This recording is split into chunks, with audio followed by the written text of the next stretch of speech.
FIR போட போகிறாங்க, அந்த பொம்பளை மேலே எஃப்ஐஆர் போட போகிறாங்க. அதான் நடக்க போகுது இப்போ. ஏன்னா 6 மாத குழந்தைங்க நீங்கள் அப்படி ட்ரீட் பண்ணவே கூடாது. முதல் விஷயம்.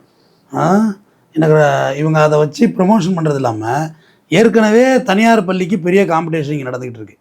என் பிள்ளை படிக்குது அந்த ஸ்கூலில், என் பிள்ளை அந்த சிபிஎஸ்சியில் படிக்குது, என் பிள்ளை இதில் படிக்குதுன்னு சொல்லி எல்லாரும் இப்போ வந்து எல்லாமே பெருமை தானே. பெருமைக்கு தானே இங்கே எல்லாம் எருமை மேய்க்க வேண்டியா இருக்குது.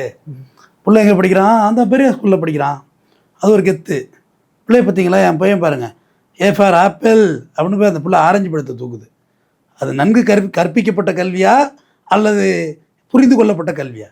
ஏ ஃபார் ஆப்பிள்னா ஆப்பிளில் எடுக்கணும். அது ஒரு காலத்தில் தெரிய போகுது. இப்போ எனக்கு ஆப்பிள்னு தெரியலையா? அந்த வயசுக்கு தெரிய போகுது. உலகத்திலே பெரிய அறிவாளிகள் இருக்கிற நாடு பின்லாந்து. 8 வயசுலாம் 1வது சேர்க்குறான். நம்ம சின்ன வயசில் இப்படி கை வைப்போம், இப்போ கை எட்டோம். எவ்வளோ ஆச்சரியங்கள் நம்ம உடம்புக்குள்ளே இருக்குது தெரியுங்களா? எஞ்சான் உடம்பு இப்படி கை வச்சு இப்போ தொடுறோம்ல, இவ்வளோ தூரம் வருது இல்லை? குழந்தைகளை வந்து இவ்வளோ தூரம் வராது.